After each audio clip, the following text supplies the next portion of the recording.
This hand, this knee, and this head are all small feats of engineering, decades in the making. And together they might just change how work gets done forever, or they might fall flat on their face. Sometimes literally. Humanoid robots have exploded out of labs and into our feeds. You have seen the videos. Robots dancing, robots flipping, robots gently picking up eggs. But behind the viral clips and the slick demos is a very serious, very expensive, and very unproven bet. The bet is this. AI-powered robots could one day transform labor as we know it. And some of the richest people on the planet are putting their money where their mouth is. Let me introduce you to Neo.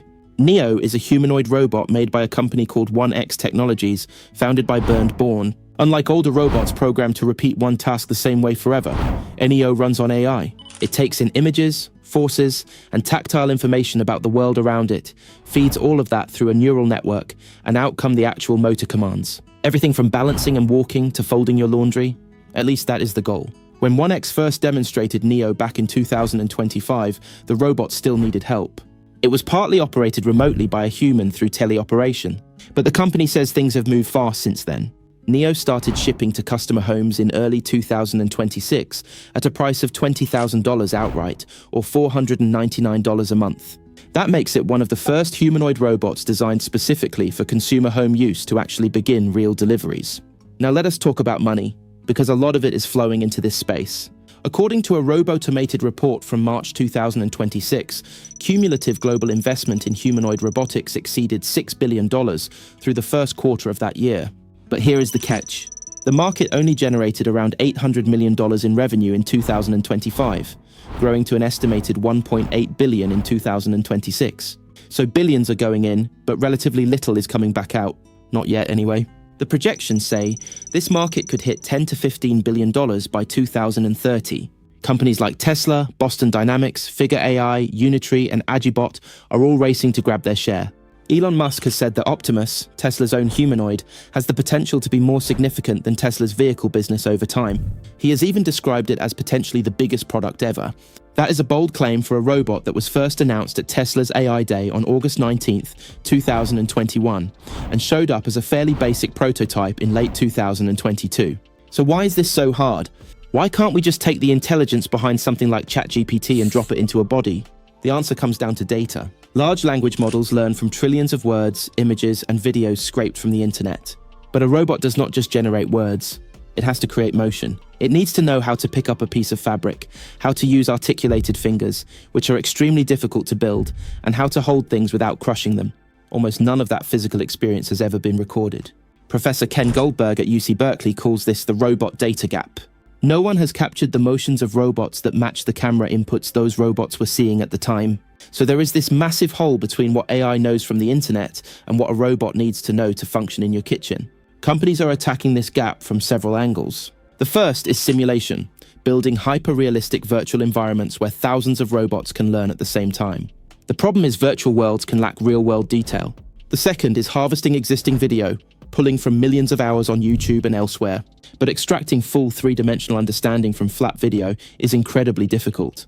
Then there is teleoperation, where a human wears VR glasses and physically controls the robot's movements, while cameras and sensors record everything. It works, but it is painfully slow. And then there is what Goldberg calls the flywheel. You let the robot work in the real world, collecting data from its own actions, filter that data, train a better model, and repeat. Each cycle, the robot gets a little smarter. 1X has been evolving its approach quickly. When they were visited in 2025, they relied heavily on teleoperation and human input to train NEO. Since then, they say they have increasingly moved to something called a world model. It works a bit like AI video generation tools. The model pulls from a library of images and video to predict what an action should look like, generates a visualization, and then compares that prediction against what the robot actually does in the real world. Every cycle refines the model. Every generation of prediction gets a little better. It is the flywheel idea in practice. And when it comes to putting humanoids to the test in a public setting, one event stood out. The first ever World Humanoid Robot Games took place in an old Olympic ice skating rink in Beijing. Robots from around the globe competed in physical tasks. Running, jumping, dancing, manipulation challenges. Robots playing soccer? Maybe not. China's first World Humanoid Robot Games is just the latest in a series of events and programs aimed at promoting humanoid robot technology. The Chinese government is hosting this 3-day event where humanoid athletes show off their skills. It was part spectacle, part serious engineering competition, and it shined a spotlight on where these machines actually are right now versus where the marketing says they are. That event also highlighted something hard to ignore.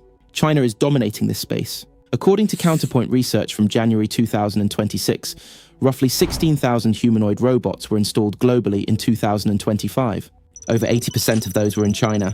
The two biggest players by market share were both Chinese. Agibot held about 30.4% and Unitree held about 26.4%. Tesla, Ubtech and Leju each hovered around 5%. China is not just building the most robots. It is deploying them at a scale no other country is matching right now. Different countries are playing different roles too. Japan is focusing on core components like actuators and sensors. The United States and China are pushing full system product rollouts. TrendForce forecasted in December 2025 that global humanoid shipments would exceed 50,000 units in 2026, which would represent over 700% year-over-year growth. So if these robots are going to justify all this investment, they need jobs. Real jobs. And the most obvious starting point is factories, warehouses, and logistics centers. These are environments with repetitive tasks, controlled layouts, and a constant demand for labor. As of April 2026, robots from Boston Dynamics, Tesla, Figure AI, Agility Robotics, Unitree, and 1X are operating in real-world settings including manufacturing plants, logistics hubs, hotels, and even private homes. Boston Dynamics unveiled its new all-electric Atlas robot at CES on January 5, 2026. The demo was physically impressive. Atlas walked, waved, and got up off the floor. But here is the thing. Those movements were remote-controlled. The product version is targeting deployment in Hyundai's factory in Savannah, Georgia by 2028. That is still 2 years away from actual factory floor work. Average unit prices are coming down. According to Robotomated, the average selling price sat around $80,000 in 2025. It is expected to drop to somewhere between $50,000 and $70,000 in 2026, and could fall to between $20,000 and $40,000 by 2030.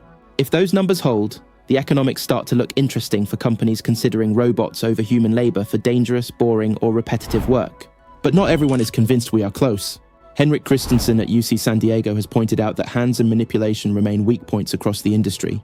He said, and I quote, "I think it is easy to be excited about technology, without understanding we also need the legal, the regulatory, and the safety, and the sort of interaction with people to come along." Rodney Brooks, the co-founder of iRobot and a long-time MIT robotics researcher, has been even more direct. His advice? Do not approach a full-size bipedal robot to within 3 meters. He has raised serious concerns about the risk of falls, unexpected movement, and the lack of touch sensors that would let these machines know when they are about to hurt someone. Studies have also found that many people find humanoid robots unsettling.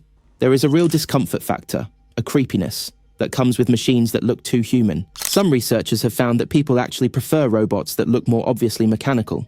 So where does this leave us? The humanoid robot industry has moved from science fiction to early commercial reality. Real robots are shipping. Real money is being made, though not nearly enough to cover what has been invested. The technical gaps are still wide open, especially around dexterous manipulation, reliable autonomy outside of controlled environments, and safety standards for working near people. The gap between a polished demo video and a robot that can reliably do useful work day after day in an unpredictable environment is still enormous. But the trajectory is real. 16,000 units became 50,000. Prices are falling. Training methods are improving. The question is no longer whether humanoid robots will exist. They already do. The real question is whether they will do enough useful work, reliably and affordably, to justify the billions being poured into them. Right now, the honest answer is we do not know yet. But we are about to find out.